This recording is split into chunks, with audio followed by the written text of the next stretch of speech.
Challenge nih buat teman-teman. Jadi ada beberapa cerita tentang fase puasa nih, fase detoksifikasi. Nanti kalau mau coba silakan. Kemarin saya sempat nyoba sampai 20 jam. Ya. Yang pernah saya baca itu dalam sebuah tulisan itu, subhanallah, pada 12 jam itu tuh kita masuk pada fase fasted state. Jadi fasted state itu fase puasa awal gitu lah. Nah, 16 jam itu kita mulai masuk ke fat burning zone. Ya. Fat burning zone itu saat itu hormon atau HGH, human growth hormone, kita mulai naik tuh. Ya. Jadi saat itu kalau teman-teman mau olahraga paling bagus tuh. Jadi nanti kalau Anda yang mau olahraga waktu bulan Ramadan atau bulan lagi puasa, itu olahragalah menjelang-jelang berbuka. Itu saat yang paling baik untuk memunculkan growth hormonnya. Ya. Exercise yang dilakukan saat puasa itu sangat baik. Itu bisa memboost up kondisi growth hormone berkali lipat. Ya, karena kita mau buka kan jadi aman kita, nggak usah banyak-banyak, ya, nggak usah lama-lama juga. Jadi kalau misalkan kita sahur, misalkan jam 4 gitu, sahurnya jam 4, katakanlah buka itu biasa jam 6, itu kan sudah 14 jam tuh, 4 ke 4 sudah 12, tambah 2 udah 14 jam, menjelang itu sudah kita mulai olahraga tuh, entah push up, entah apa, yang terutama olahraga beban, bukan beban perasaan, beban beneran, ya, beban badan. Jadi kalau kita sebut dengan weight training gitu kan, weight training ya teman-teman, seperti itu ya. Weight training itu contohnya apa sih? Push up, weight, menggunakan berat badan kita, atau mungkin plank, atau mungkin squat gitu loh. Itu lagi sederhana yang teman-teman bisa download itu di Apple Store atau Play Store gitu, banyak itu 7-minute workout. Itu akan membentuk massa otot. Jadi olahraga saat puasa itu luar biasa. Kemudian masuk ke 18 jam. 18 jam itu bos sekalian, teman-teman, kita sudah mulai masuk ke fase berikutnya. Jadi burn fat-nya kita itu, burn fat atau bakaran lemak kita itu pada 18 jam itu sudah mulai eksponensial, dia semakin bertambah. Makanya kalau sudah pernah nyobain kayak begini, Anda atau kita nggak perlu banyak-banyak makan. Saya kemarin sempat nyoba sampai 20 jam 20 jam nggak makan dengan kondisi aktivitas, tapi minum aja ya, ada kalori sedikit masuk ya, tapi kita nggak terlalu banyak. Nah, pada 20 jam itu tubuh kita itu sudah berubah menjadi kayak fat burning mesin gitu kan, mesin pembakar lemak. Nah, apa ceritanya lemak ini? Lemak ini teman-teman sekalian, kalau dia masuk ke badan kita dan kondisinya adalah tubuh yang terlalu banyak timbunan lemak, terutama lemak jahat. Kita mungkin ada kenal HDL, LDL, seperti itu tuh, lemak jahat lah bahasa kita tuh, otomatis banyak sistem kita akan bermasalah. Nah, analoginya begini.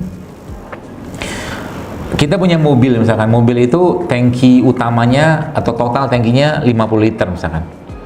Nah, 10 liternya itu tangki cadangan, 40 liternya, kalau Bapak Ibu teman-teman lihat memang ada ternyata tangki cadangan tuh, katanya. Teman saya kemarin sempat bongkar tangki itu, ternyata bener ada tangki cadangan, seperti tangki cadangan gitu kan, dalam mobil itu.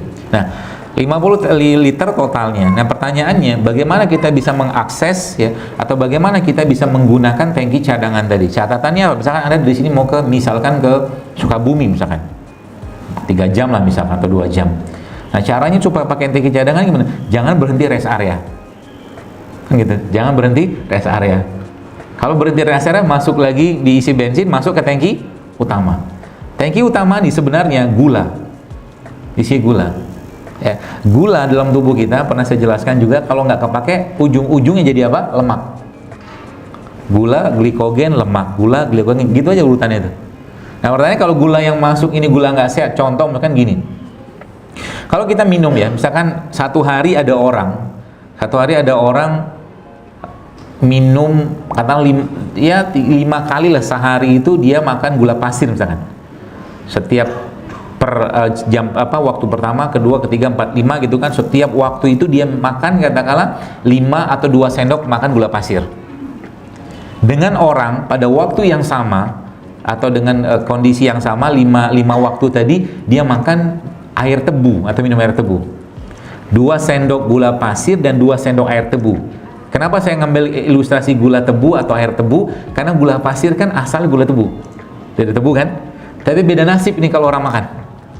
Orang yang makan ini teman-teman sekalian, yang makan gula pasir 2 sendok makan ini tiap sampai 5, itu jelas akan bermasalah di badannya karena tubuh susah ngolahnya.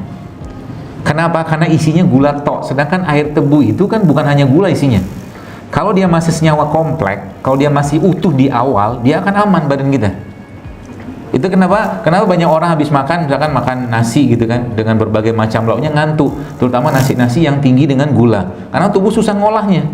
Setiap pengolahan makanan-makanan atau mungkin sesuatu yang masuk ke badan kita, kalau dia katakanlah tubuh katakanlah capek ngolahnya, itu berat, kemungkinan besar itu gula, kemungkinan.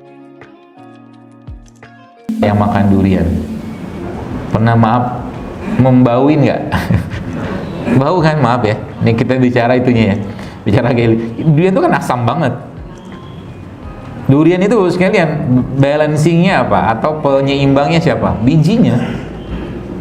Jadi kalau mungkin pernah dengar gitu kan, kalau saya sarankan daripada Anda makan daging durian banyak-banyak, mendingan makan bijinya banyak-banyak, lebih sehat bijinya ya. Tidak makan langsung juga kan, direbus ya, dikukus, itu dibikin tepung juga bagus. Karena isi durian, isi biji durian itu apa? Asam amino, sama kayak air kelapa.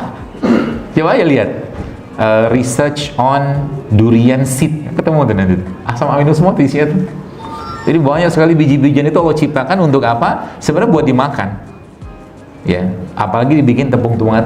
Maka saya bilang, kalau seandainya ada yang bisa bikin tempe dari apa? Biji durian tuh bagus tuh. Dari tempe itu kan tidak mesti dari kedelai kan? Bisa ada banyak biji-bijian, jadi fermentasi, dan salah satu makanan terbaik untuk pencernaan kita memang makanan yang difermentasi seperti itu. Banyak sekali ya. Jadi kalau durian itu kan sebenarnya saya ceritakan tadi bahwa semakin dilindungi Allah SWT, suatu produk itu biasanya semakin berharga isi dalamnya. Contoh air kelapa. Air kelapa itu kapan waktu makan terbaik atau diminum terbaiknya? Habis dari pohon, potong, minum tuh paling bagus. Iya kan? Coba lihat air kelapa itu. Kalau teman-teman air kelapa muda sekalipun, kalau sudah nangkring katakanlah di tempat penjualnya, lama-lama warnanya berubah kan? Masuknya dari mana itu? Kayak tangkainya kan, oksigen itu kan, oksidasi itu kan dari tangkainya. Makanya rasa kelapa yang baru dari pohon sama rasa kelapa yang sudah lama, meskipun sama-sama muda, akan beda rasanya karena teroksidasi.